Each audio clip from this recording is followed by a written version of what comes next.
Welcome back to the JSFL, and the season is over. Year 2 already. Can you believe it?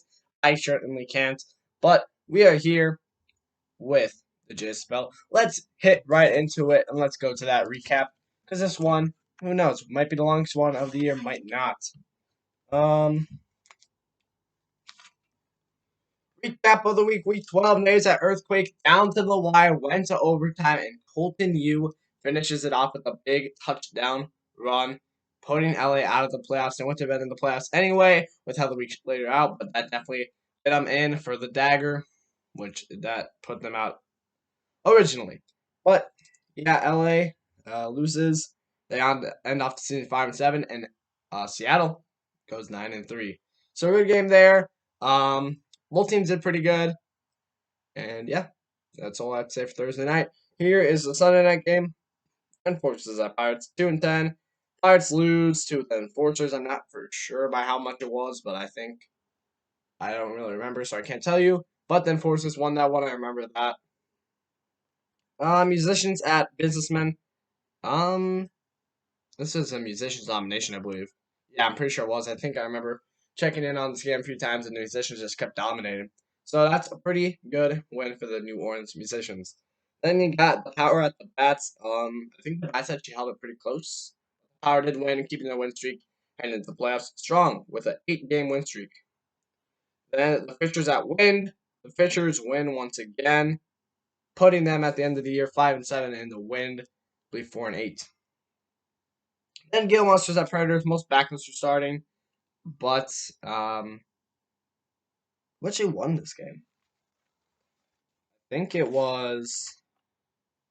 Oh yeah, it was the Atlanta Predators, I believe. Because yeah, Gale Monsters lost again. So yeah, Predators won, but it doesn't really matter. Backups are starting. Scotty Hoover started for Phoenix, so yeah, that. But yeah, recap was pretty short this week. Let's go back into it with the second topic we want to talk about, and that is the standings. So the final standings for the year, the 12th spot is the Cleveland Pirates. They're getting relocated 2-10. So they're relocating to Cincinnati, and to make it fun, we get to see what their name will be. So we got, let's make it real quick. We got Cougars. Here, let's actually look up some names, and I'll be at you right back when I get some names. All right, we got your 4 names. It's the Cougars, the Rebels, the Hounds, or the Stingers. So we'll vote on. Well, we're not gonna vote. We're gonna see what is picked. We'll spin it right now. I have 4 ways. Let me see if I can show this to you guys. We got 4. This side is Hounds, Cougars, Rebels, Hounds, Stingers. So whatever side it lands on is gonna be the one if it's a good spin. So what do we got for Cincinnati? Let's see, folks. It is the Cincinnati. Wait, no. Hold on. We're gonna do elimination round because I think that's how it should be fair. Sorry, Stingers. We'll see how it goes. Here we go. Elimination. First out is the Rebels. No, Cincinnati Rebels. And then the Cougars are out. So Hounds for this side. Stingers on that side. Oh, bad spin. And yes, so your Cincinnati Hounds. That is your name for Cincinnati. So it went on that side. There we go. Your Cincinnati Hounds. So Cleveland changing to Cincinnati Hounds. Wow. Cincinnati was already decided on earlier in the season. In case they were out, that was the relocation spot. And now that we're at it, if they get the worst record in the league, again, we get to see what the relocation would be if they relocated again. So another North team, we're going to think of that right now.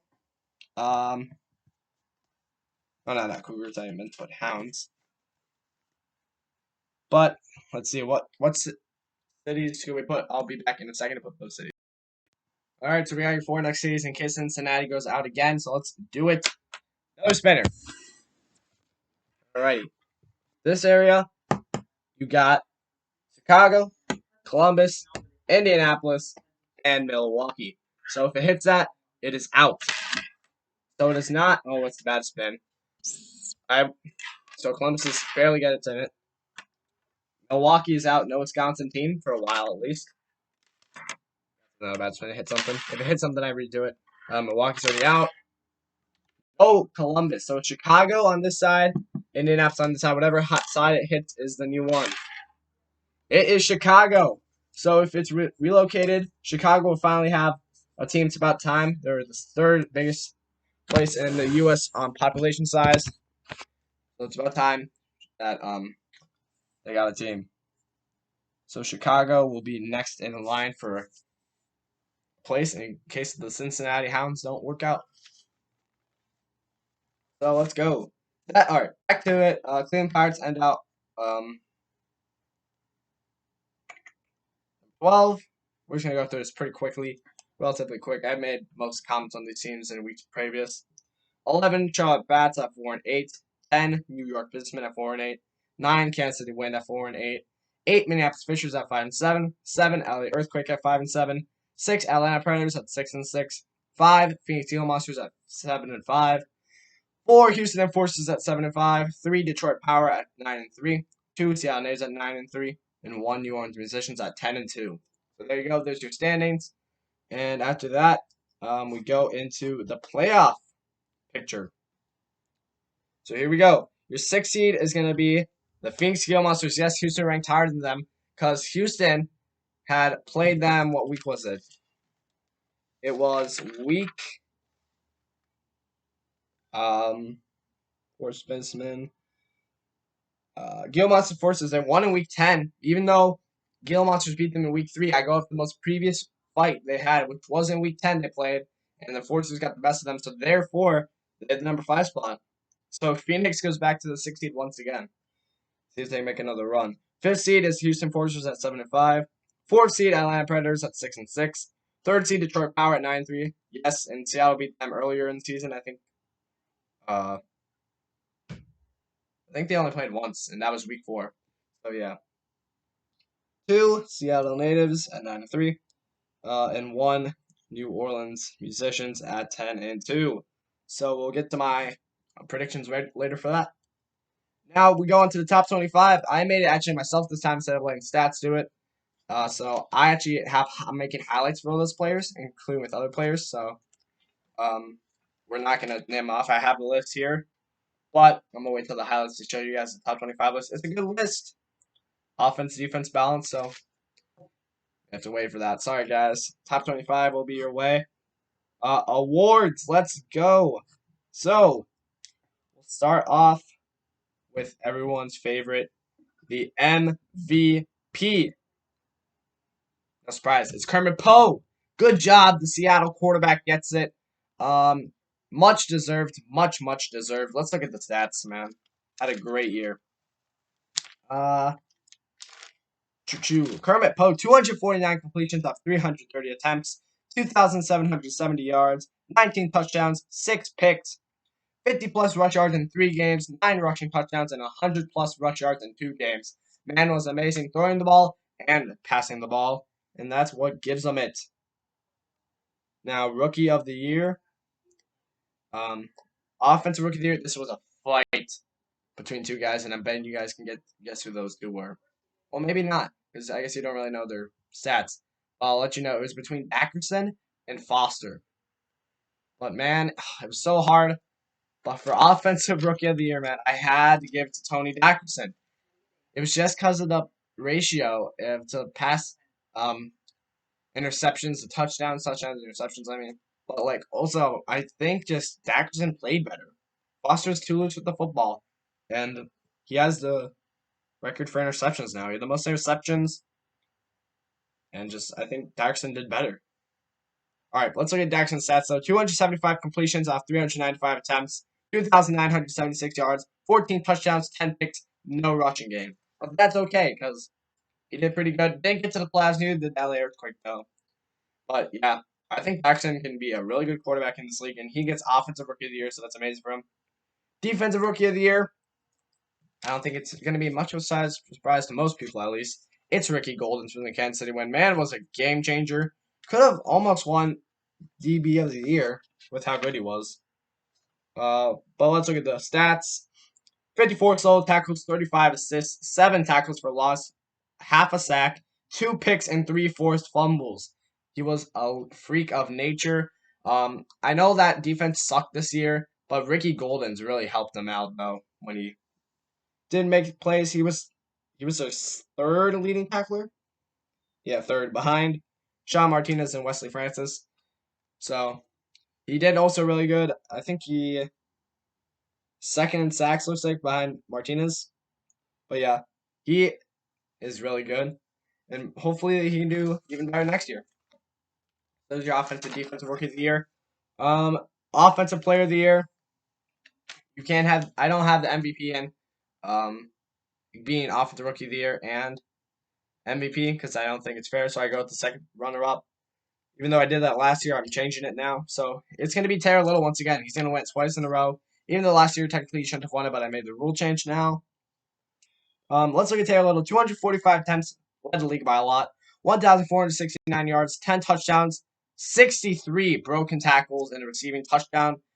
He's just amazing on the ground. He's going to get even better. He's still young, amazing. Won't probably have Steve Watts to help him anymore. But honestly, he didn't need. He's just a tank. He got the most carries in the league by far, and that's just because he deserves it, man. Taylor Little, freaking nature. Broke his own record this year, I'd like to say, with broken tackles. Almost broke Yard's record. Defensive player of the year last year went to David Medina. This year, no surprise, Roland Lemus breaking his own record, putting up 5 sacks more than last year. Lemus, 52 solo tackles, 25 assists, 13 TFLs, 26.5 sacks, and 2 fumbles. He was insane. No offensive line man could stop him. What's he like? That's over 2 sacks a game for Roland Lemus. He was incredible, a freak of nature. It's Roland Lemus, man. It's amazing. No chance anyone's going to be in for D Rookie of the Year. I mean, not Defensive Rookie of the Year. Defensive Player of the Year. Best quarterback going to go to Kermit Poe. And this, I don't count running numbers for best quarterback, but he still won it by a decent margin over most quarterbacks. And we already went over his stats. He was great throwing the ball too. Good touchdown interception ratio. I don't think it was as good as last year's, but it was still really good.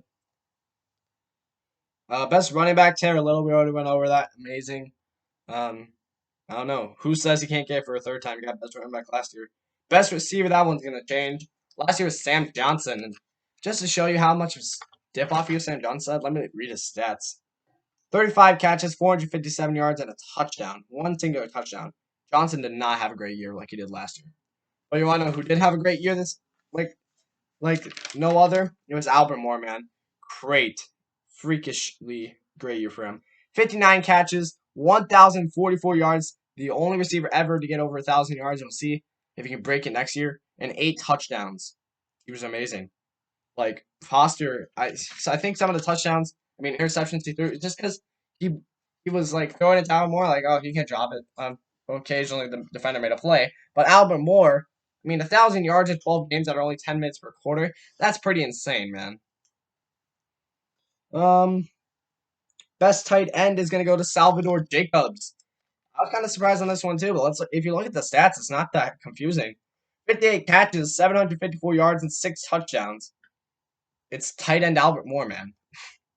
He was great. He had 1 less catch than Moore, about 300 less yards, and 2 less touchdowns, but he was great too. He was really solid.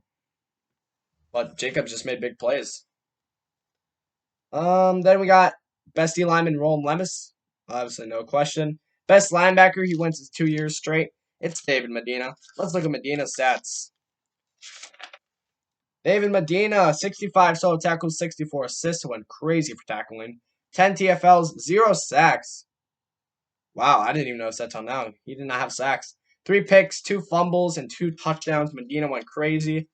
Again, amazing player for that Detroit defense. Hopefully, they're hoping he can lead into a championship this year.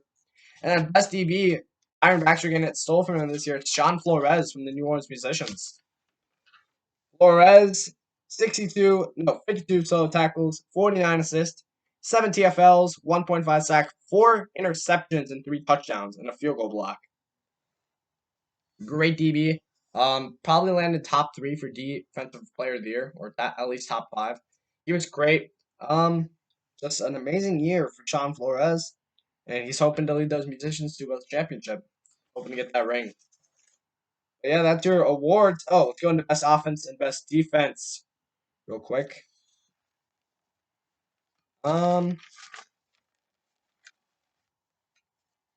Okay, we got your best offense, best defense stats coming up.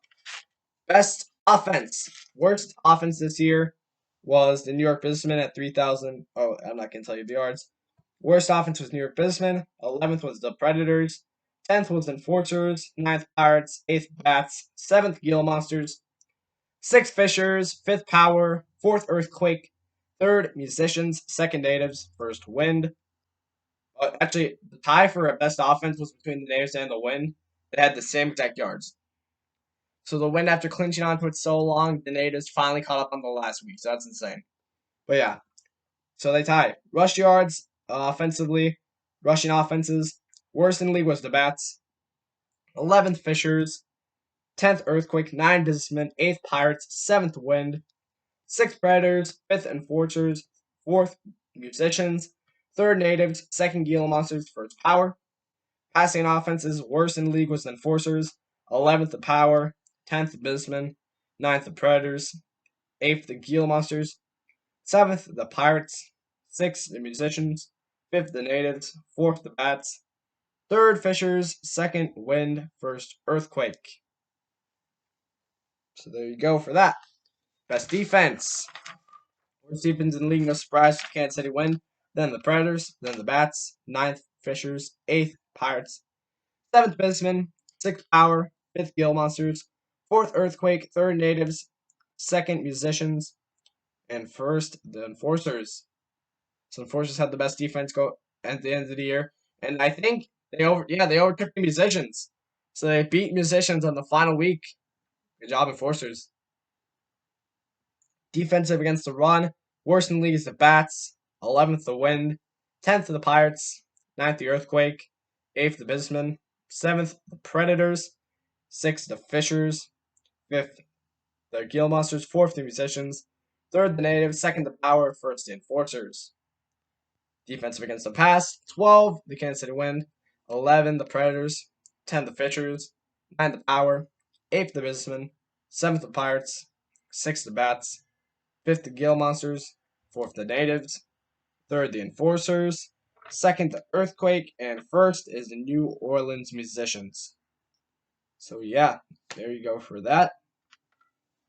That's the end of that. And then, yeah, it's your offense defense. So your best offense of year 2, 4,415 yards for the Wind and the Natives. And then your best defense, 3,165 yards for the Houston Enforcers. Give it up. And there you go. That's it for the offense defense. Let's go to the tops. To end the year. Quarterback tops, completions, Daxon at 275. Attempts, Kyle Shooter, 399. Kyle Shooter in yards, 2,232. No, 3,232, my bad. Touchdowns, Terry Foster, 20. Interceptions, Terry Foster, 18. Halfback tops. Attempts, Taylor Little, 245. Yards, Taylor Little, 1,469. Touchdowns, Willie Rogers, 14. Broken tackles, Taylor Little, 63. Wide receiver tight end tops. Receptions, Danny Edwards, 74. Yards, Albert Moore, 1,044. And touchdowns, Albert Moore, 8. Defensive tops, Gary Riley, steals solo tackles with 68. And assists with 67. Tackles for loss, Luke Frankie, 22. Sacks, Roland Lemus, 26.5. And turnovers, Byron Baxter ends it off with 8. And that's complete total turnovers. Now let's look at the record books, see if the records changed, which a few of them did. Quarterback yards, Kermit Poe still holds on to his season 1 record of 3,250. Quarterback touchdowns, Poe still holds on to his record with 23.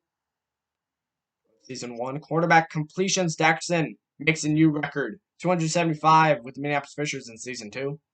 The yards record also gets broken. The completions record, which was 399 with Kyle Shooter in season 2. Quarterback rusher points, Kermit Poe breaks the bank and adds his award above Sean Richardson with the Natives in season 2 with 125 points. Quarterback interceptions, Terry Foster with 18 adds a record to the LA Earthquake. Running back yards, Little season 1 record stays in there, 1,493. Running back broken tackles, Little breaks his own record and makes it from 50 to 63 with 13 more. Running back attempts, Ross Williams holds his season 1 record with 254. Running back touchdowns, Will Rogers breaks a record. He gets the 14.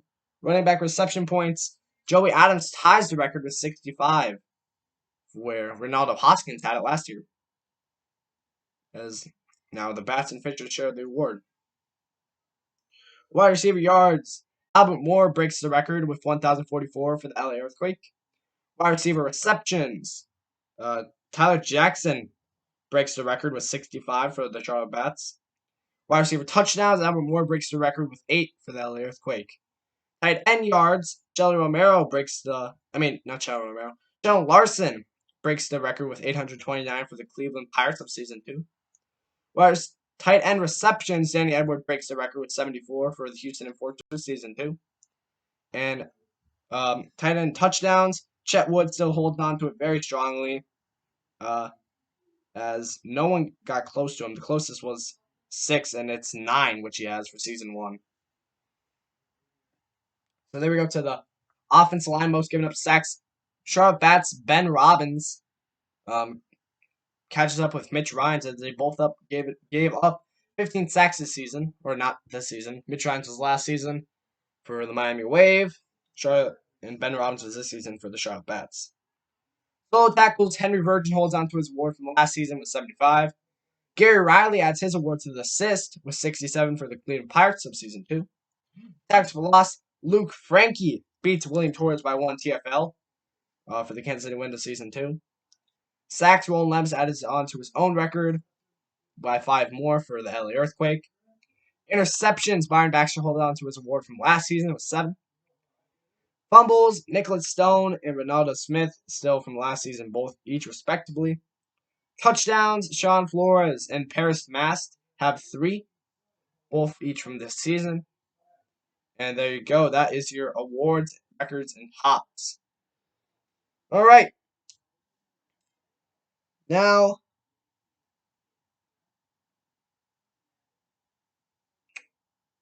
hold on. I need to know what this means. Okay, never mind. It actually, I just accidentally read one twice. So we actually go on to my playoff prediction now. And, all right, let's do it. I'm probably going to be completely wrong because that's how it always works. But let's go into it. The first game, which is going to be held on, what was it, Saturday? Yeah, Saturday, 1 p.m. It is the Phoenix Gale Monsters heading to Detroit, and this gives me flashbacks from last year when I was a Detroit fan. But I'm still going to be rooting for them in this game because Detroit's my second favorite team. And I've always rooted for John Richardson. And I have a Taylor Little jersey, so. I don't see it happening. Phoenix, they've lost 4 straight. Detroit, it's won 8 straight. If Phoenix wins this somehow, I'll make a jersey. I don't know. There. Yeah, sure. It's not gonna happen. Detroit has to win that one. There's no way they don't. Oh, I'll have Detroit going on to the next round. And then the Sunday game. This one's gonna be a 6:30 game. Atlanta Predators at the Houston Enforcers. Yeah, it's gotta be Houston. I don't think Atlanta. I mean, I'm an Atlanta Predators fan. I would be playing my heart in that game. But I don't know if we can beat Houston. The defense is incredible, and our offense fills holes. Our defense, heck, they have holes. I mean, they have the worst. I mean, Houston had one of the worst offensive. They were the worst offensive pass attack. But running the ball, they were 5th. And against the run, the Predators, I mean, we were 7th, not bad. Against the pass, we were 11th, so we'll see what the Enforcers do to us. Yeah, but the Enforcers kind of has beat there. I mean, I'm going to be cheering for us, but I think Houston will get it done against us. Then that gives a nice game for, what would that be? That'd be Saturday of 2 weeks from now. It would be, where would it be? Houston going to New Orleans. Division battle. for the divisional. I don't know what time that'd be, but yeah. New Orleans and Houston. Hmm. I don't see you guys in the podcast till free agency, I guess, really. That's not a podcast though. But this is hard. Houston will be fighting the heck out of this game, but I think it'll be close. It all depends on who gets the first momentum. But I think New Orleans wins it just because of Houston's lack of offense. And New Orleans defense can shut people up, and their offense can light it up. We'll see how they do against that Houston defense. But I do have New Orleans going to the JCVille championship. Then Seattle against Detroit. Big game. Detroit will have to do something they haven't done much this season. Defend the pass. So, Sean Richardson will have to close a big game. It will be in Seattle. I don't know. I really don't know.